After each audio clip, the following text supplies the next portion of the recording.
Bu ilin ilk 3 ay ərzində Azərbaycan xarici ölkələrdən 55.049 ton kartof idxal edib. Yeniavaz.com açıqlanan rəsmi məlumatlara istinadən xəbər verir ki, idxal olunan kartofun ümumi gömrük dəyəri 17.798.000 dollar olub. Açıqlanan rəqəmlərə istinadən apardığımız hesablama göstərir ki, idxal olunan 1 kiloqram kartofun gömrük dəyəri 55 qəpiyə bərabər olub. Bu ilin ilk 3 ayında Azərbaycan bu ölkələrdən kartof idxal edib.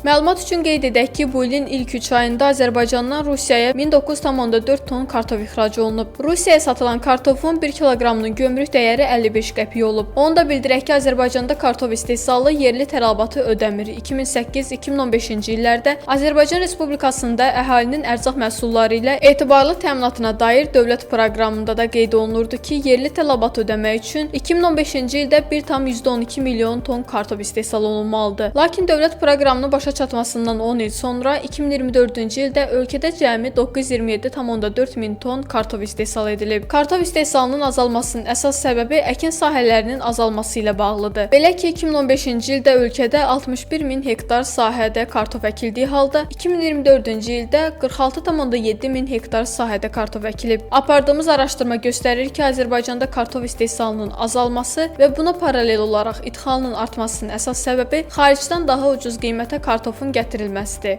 Bu isə yerli istehsalçı üçün rəqabəti çətinləşdirir. İdxalın istehsaldan daha asan və ucuz başa gəlməsi kartof əkilinə marağı azaldır. Yerli istehsalçıların rəqabətində uduzmalarının səbəbi də bu sahədə elmi və texnoloji yeniliklərdən istifadə edilməməsidir. Açıqlanan son məlumatlara görə Azərbaycanda kartofun məhsuldarlığı hər hektara görə təxminən 20 ton təşkil edir. Müqayisə üçün qeyd edək ki, Türkiyədə bu göstərici 38 ton, İranda isə 31 tona bərabərdir. İnkişaf etmiş Avropa ölkələrində isə kartofun məhsuldarlığı daha yüksəkdir. Məsələn, Almaniyada kartofun məhsuldarlığı hər hektara görə təxminən 44 ton, Fransada 42 ton, İngiltərədə 41 ton, İspaniyada isə 32 ton təşkil edir.